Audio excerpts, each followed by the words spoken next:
Okay, well, today I'm here with Tom Gallagher. He's the general manager at the Columbus Country Club. How you doing today, Tom? I'm pretty good, Chris. How about yourself? Doing great, doing great. It's nice to be on with somebody in the same place I am right now. So, I talked recently this week with a guy in Miami, and it was heartbreaking when he was telling me how wonderful it is, how beautiful it is down there. You got the snow, you understand me, so it's nice that we can relate on the same wavelength here. I like it. I like it. Snow and cold. That's right. It's what we do here in Ohio. So Tom, tell me a little bit about yourself. What are you doing now? How did you get where you are? And then maybe tell me a little bit about the country club. Yeah, absolutely. Like you had mentioned, currently the general manager at Columbus Country Club here in Whitehall, Ohio. Grew up in Dublin, so just on the other side of town, and have pretty much spent all of my time here in Columbus, bouncing around at different clubs, working internships, etc. Did spend a little bit of time down in Florida, Watersound, Florida, and did an internship down there to wrap up my time at Ohio State. At Ohio State, had a hospitality management degree and a minor in business, and a lot of that program was tailored towards hotels and restaurants. And I was kind of the outlier, where it was like, hey, I really want to be in private clubs. I grew up playing golf, and my entire time growing up, I was like, hey, I want to work in clubs because I want to play golf. Well, got my first management job in February of 2017, actually here at Columbus Country Club. I was a food and beverage manager. And we got to that springtime and summertime, and I found out pretty quickly that when you work in this industry, you don't play quite as much golf as you think you would. So that kind of slapped me across the face. But from Columbus Country Club, my first stint here, made my way over to Muirfield Village Golf Club and had the opportunity to work with some great people up there. Nicholas LaRocca and Nick Smithson really showed me the ins and outs of food and beverage and hospitality in the private club world. Was lucky to have networked in the past with some board members here at Columbus Country Club, and they called me and at the end of 19 and asked me to come interview for the GM position. I did, and I was given an opportunity to come over to Columbus Country Club and be the GM. I took over here in February of 2020. So we had about a month and a half of normal operations, and then COVID hit. And as a first-time GM, I can say it definitely was not easy. I probably count on my fingers how many days I took off in 2020. And, we made it happen as a team, and it was absolutely phenomenal. We operated here with 27 individuals, and the operation typically at that time in March is closer to about 100. So kudos to my team and what they've done. And I'm really happy with what we've done over the past 2 years.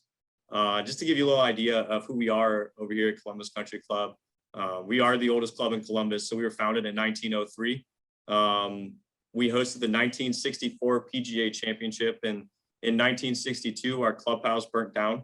It was the middle of January, so all the fire hydrants were frozen, and the river on the east side of property was frozen as well. And the whole entire thing went to the ground. So, we had a really crunched sort of timeline to build the clubhouse that we're currently in to host the 1964 PGA, and successfully pulled that off. And we pride ourselves on that. We do have an 18-hole championship golf course, a 9-hole par 3 golf course, an Olympic-sized pool, 8 tennis courts, 6 clay, 2 hard, and 2 platform courts, and then various dining spaces and banquet spaces. I've kind of said COVID's been a blessing in disguise, and we saw huge membership growth over the past 2 years, which has been absolutely phenomenal. So, volume is at a high right now, and we have great people here taking care of our members. Awesome, awesome. So the pandemic, things didn't slow down for you. It sounds like they accelerated. Is that what I'm hearing here? Yeah, absolutely. Every single meeting you're in is like, how do we accommodate our members in a COVID-friendly way, right? So, curbside to go and curbside pickup was huge. And, we had all this different space for dining and banquets, but we weren't hosting any events. So we spread out our dining, our a la carte dining throughout our entire club, and could accommodate, hundreds of members at one time in a really safe manner. And we're lucky too. We have so much outdoor space with our tennis, our pool, and our golf. So we could really keep our members safe and still operate at the same time. That's incredible. So you said you dropped down to 27 staff members. Are you back up now, or have you been able to hire? We are back to full staffing levels now. In that March sort of time, it was like, what's going to come next? We didn't know. It was just such a mystery with everything that was going on. And, we were just following Governor DeWine's guidance the best that we could, and still tried to offer something to our dues paying members. We didn't operate our golf shop. No one could come inside at one point in time. So we were doing everything, our merchandising and everything, club sales, all virtually. Wow. Absolutely no golf staff interaction, no food and beverage staff interaction or anything like that. And, as restrictions have eased, we've grown our employee base back to what it should be. That's outstanding. So, from the club space, you have a very different, your clientele has a very different outlook on that space in general. What do you think is driving the engagement, or why were people drawn to the club when they were terrified of going other places? Sure. So what I tell everyone is it's a tightly knit community. So there's a sense of ease when our members step on a property here, knowing that they're seeing the same staff members every single day. They're seeing the same members every single day.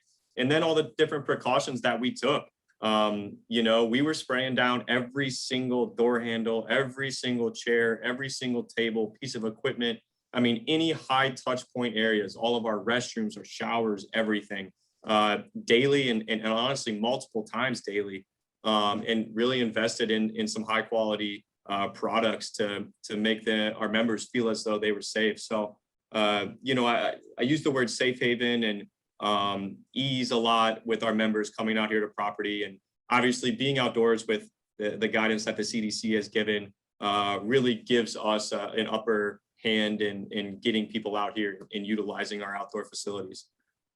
Very nice. So, with your team, I mean, you grew rapidly, right? I mean, it sounds Yeah. like you onboarded a lot of people, but you also have, I'm assuming, a very strict clientele given the number of members you have and the history you have.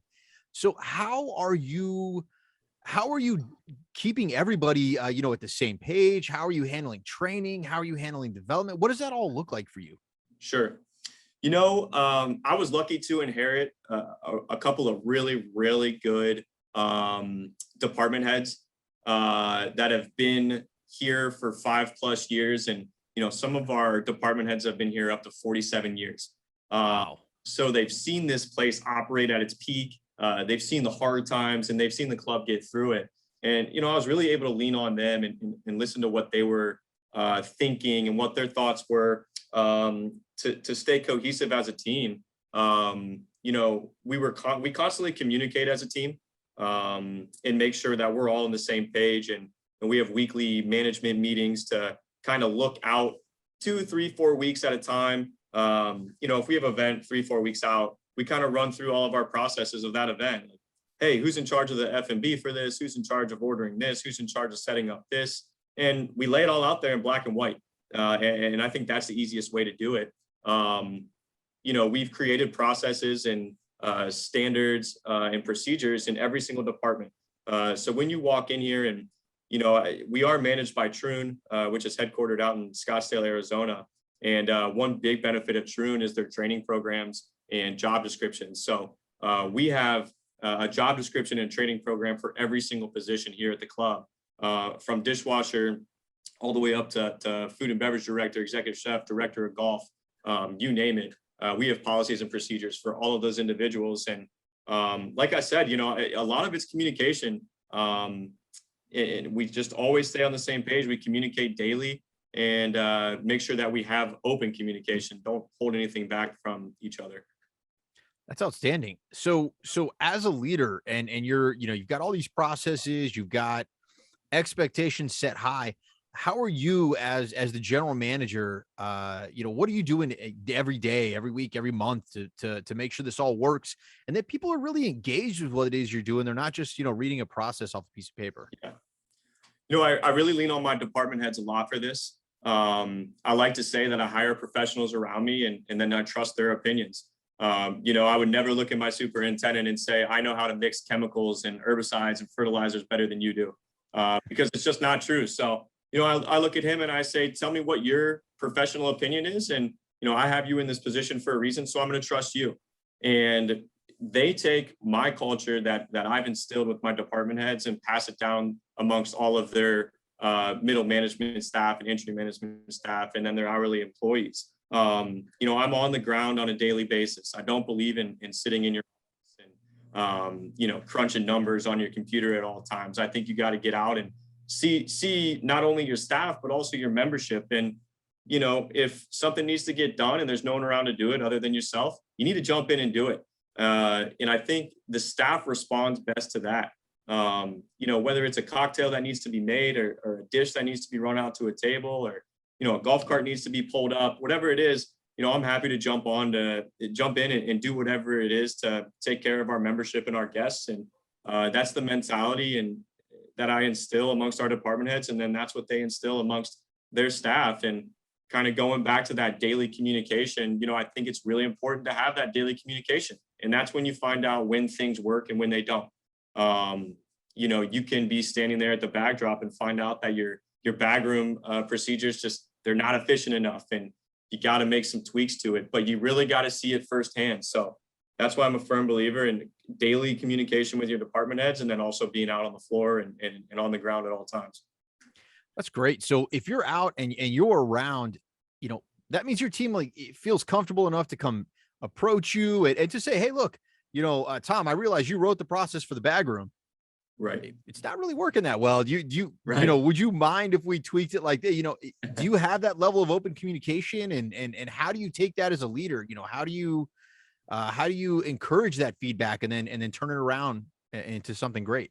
Sure. Absolutely. I've got bartenders that we'll sit in training with my food and beverage managers and our bartenders, and food and beverage is my background. So I kind of pride myself in my knowledge and what I know. But there's been times where, we're training on cocktails and mixology, and I won't make a very good cocktail. And they'll look at me and say, Tom, maybe you should let us teach you how to make a Manhattan this time. But,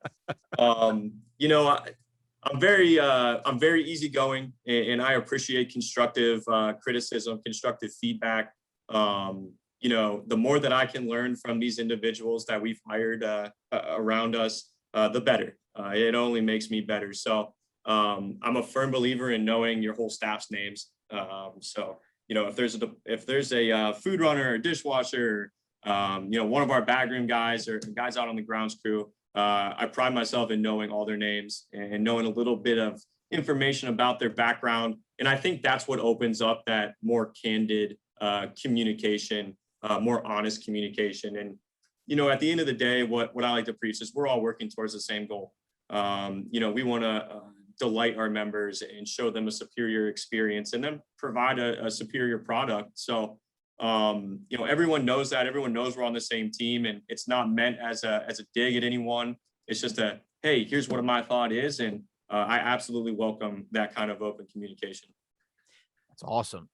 And so if you are, you've got this, informal communication, right? Like you've got this stuff where you're not talking about work all the time. You're talking about, right. You're talking about them. You're talking about what they're into, what they're excited about.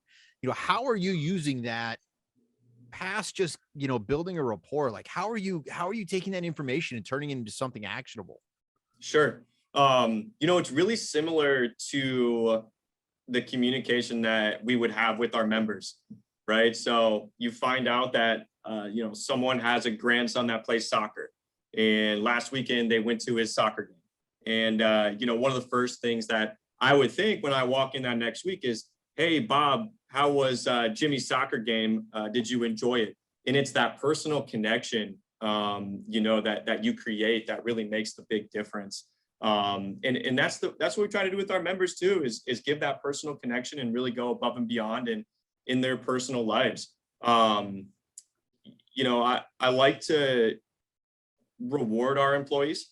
So if I find out that someone is a big time restaurant person and really loves it, the Avenue or Jeff Ruby's or one of the Cameron's restaurants here in town, we'll reward them with a $50 gift card or $100 gift card and say thank you. Knowing when birthdays are is a really big thing. Just a couple of cupcakes and a card with some signatures on it really goes a long way. So you can use that information that you've picked up from these individuals and I won't say use it to your advantage, but really that's what you're doing. And it makes there feel like there's a sense of family, not only amongst your members, but also amongst your staff. And when you have that sense of family amongst your staff, it kind of translates to that sense of family between your staff and your membership. And that's really what we're striving for. Well, I think that's incredible because, I'm sure it is very easy in the country club setting and really in a lot of settings for the team to see, the members being treated one way and them being treated a different way. And, obviously there are going to be programs that are put together that are for guests, for members. But to see that gap get huge, that's when the turnover happens, right? So it sounds like, retention is not just member retention, but it's also your team's retention. Is that what I'm catching out of this? Absolutely. Hit the nail on the head with that one. I mean, you've gotta, it's so hard to retain staff right now with it's an employee market and there's so many different competitive offers around town. So, it can't just be all about pay. There's got to be additional benefits that kind of come with your job. And one of those is culture. And, we get better and better every year as we retain people for longer and longer because we can continue to refine our programs and, pick away at details and just streamline everything. So anything and everything that you can do to retain staff right now, imperative. Outstanding. So, and this is kind of like how I like to start wrapping up every show here, right? Is to talk about, the next generation of leaders, right? To talk about the next generation of team members we're bringing into our industry. As you're bringing new leaders on, right? As you're onboarding new supervisors, new mid-level managers, what kind of advice are you giving them on their career, not only for your property, but for themselves as well? Yeah, absolutely. I'd say there's two main things as far as advice goes that I give to my department heads and those that are up and coming in this industry. And the first is self-care. We spend all of our time taking care of other people and taking care of each other. And we put a smile on when we do it.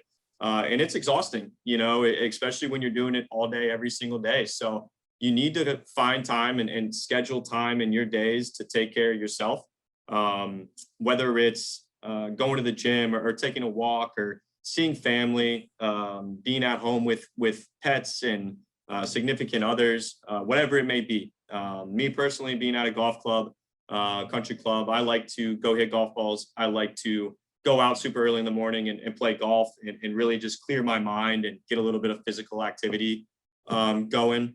I think that's absolutely huge. And then, the other thing that I always tell everyone is to network at all costs. Network with industry professionals that are in your market, network with industry professionals that are outside of your market, and ask them questions. Be open and honest with them and ask them what they do at their clubs or restaurants or bars or whatever industry you're in, and pick up on the best ideas that you find from all these different industry professionals and put them all together. Everyone's individual and unique in their own way and has taken a different path to get to certain positions. And, over my career, from when I started when I was 15 years old, I've learned things at different clubs from different individuals. And I've kind of put that all together to create who I am today and how I manage and how I carry myself. So the more that you can network and the more that you can get your name out there and meet with other individuals, the better. Well, two great pieces of advice. So the first one, the self-care, it's easy to say, but hard to do, right? So like when you're in a business, it's going all the time. You've got members and they've got expectations. How are you handling it? Or what do you do when somebody comes to you and says, hey, Tom, I'm just not in the game today. Are you saying power through? Or are you letting them take the day off? Like, how does that work for you? Yeah, it depends. It goes back to that open and honest communication that we have as a team. We have plenty of hands here to go around, and I always look at our department heads and say, "Hey, if you need to take a day or two off, you need to take a day or two off. Just let us know, and we'll cover it for you. Tell us what you need." This industry, particularly in private clubs and the golf industry, it's 7 days a week during the summer, and sun up to sundown. So there's a lot of hours to cover, and you just can't expect every single person or even yourself to be able to cover all those hours. So scheduling everything is really important. Sitting down ahead of time and saying, hey, this month I'm going to take off every single Monday, and I'll make sure that my department heads know that I will not be available on Mondays. If my department heads come to me and they say, hey, Tom, I need to take a family vacation, it'll be 3 days, I'll say, yes, absolutely. Tell me what you need covered. And, I think that's the biggest thing is open and honest communication. In the moment, if someone is struggling mentally or physically and needs to take a breather, whether it's the rest of the day off or an additional day off, absolutely, get out of here. We will all make sure that it's covered. We all work as a team for a reason. And you can't expect to carry everyone's load or an individual load on your shoulders. You've got to lean on those professionals that are around you. And that's fully what I expect from my team. I love it. And it's that abundance mindset, right? That, we're going to figure it out. There's enough resources here versus we can't figure this out.